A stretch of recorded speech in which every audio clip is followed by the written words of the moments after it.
Calamari Salutations everyone, Squid here, bringing you the draft analysis for the PPL D-League. That's right, we made it into the PPL, let's call it second division, and we are very excited to be here.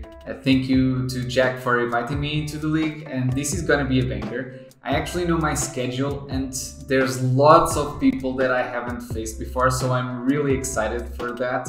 And it's an honor to be here in this league. I want to say that I was 9th pick overall, so there were not many mons that were top of the shelf available by the time that the pick got to me, and I felt like Manaphy was the thing that looked more appealing. It has Take Heart now, so it's basically a calm mind that heals status conditions, which sounds very awesome and very broken. It also has Tail Glow, which if I needed to just start racking things up after a turn of setup, it also can do that. And it's a very versatile mon with base 100s all around, so you know it's gonna be a little bit bulky and also a little bit offensive, if very customizable. And that's a trait that I admire very much in Pokemon that I pick. Speaking of customizable, we now go into Landorus. I know it was a staple in the Gen 7 draft leagues, but I haven't really tried Landorus in a draft league. This may sound shocking, I know, but it's a new mon to me, not to everyone else, but I get to use it finally. And the main reason I wanted Landorus is because it's a ground type that covers for one of the two weaknesses of Manaphy. Ideally, I wanted Dragon type, but I figured that Dragon types would be pickable later down the line. But spoilers, I don't have one. Oh well, it just happens and we'll make do with what we have. Still, Landorus is a very good mon. Also a pivoter, also a rocker, and it's just obnoxious. You'll know Landorus, no need to talk about it anymore.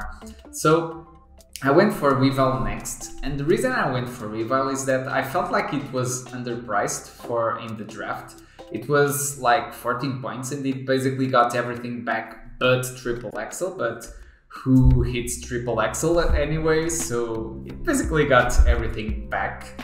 And it's really fast. 125 base speed is not something that many mons can achieve. So it's probably gonna be the fastest thing in the matchup, and that's something I will appreciate very much, wanting to play around the speed that it has.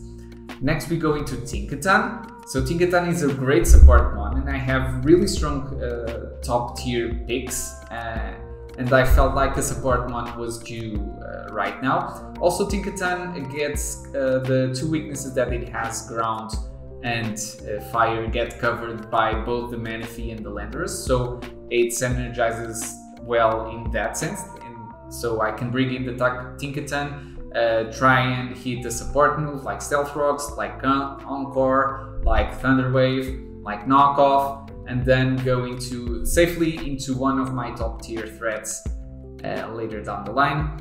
And that's basically why I picked Tinkaton. Also the typing is amazing, so might as well just grab it. And next I went into Zoroark Hisuian form, and I wanted to try Hisuian Zoroark for a while now. It sounds like a really fun mon, trying to play the shenanigans with the disguise ability, the illusion ability rather. And it has a great typing that gives it lots of immunities to normal, ghost and fighting. So it's not something that a lot of mons get. And I picked it basically because I wanted to try it out, and it has a pretty nice speed tier, and I like pretty nice speed tiers in 110. And next we go into Bellibolt. So at this point I wanted ways to get Weavile in, and a slow pivoter, it's something that I really wanted to emphasize in the draft, and the best slow pivoter that I found was Bellibolt.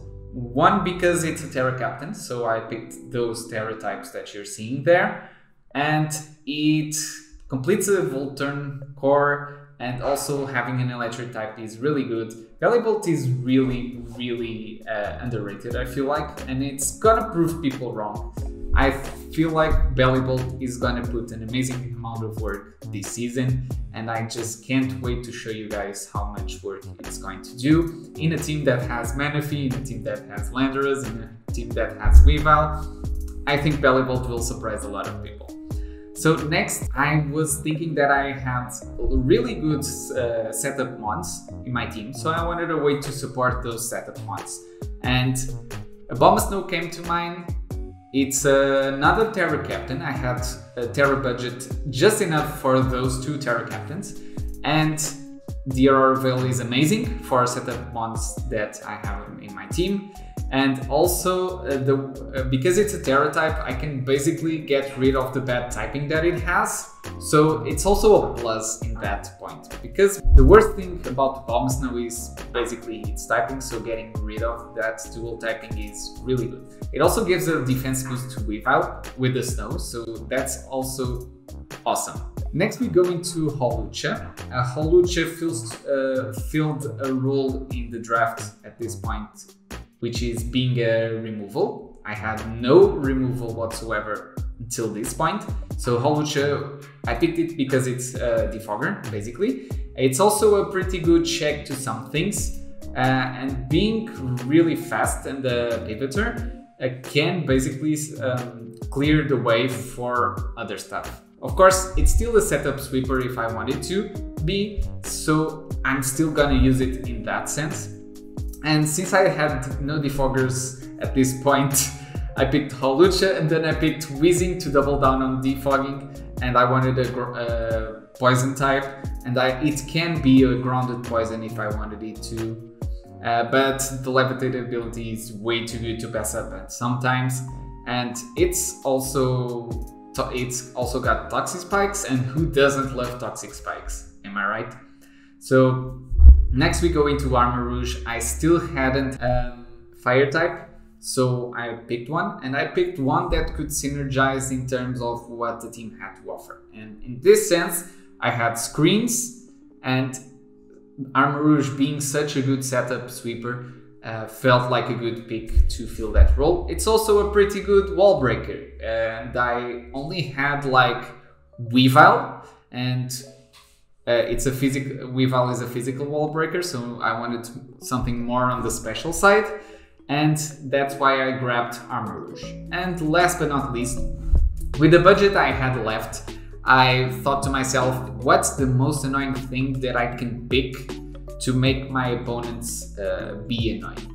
So I picked Ditto, and if you notice, the combination of Zoroark and Ditto gets really tricky for people to prep against. So even to prep against and in the battle itself. So is it Zoroark? Is Ditto gonna copy my boosts? And that's the type of mind games that I want people to think while prepping against my team. And that's mainly because the reason why I drafted Ditto. So this is the team we're gonna run with this season. I'll do some weekly test runs in the first weeks, but I'm feeling confident in the team. It has some holes, don't get me wrong. I don't want to reveal them that much, but I think it's a good team, and I think I'm gonna have fun with it. And that's the most important part. So let me know in the comments which mon are you most excited to see during this season, and I'll catch you tomorrow actually for the first week of the PPL D-League. So thank you guys for watching. Don't forget to leave a like on the video, subscribe if you haven't already, and I'll see you guys on the next one. Squid, jetting out.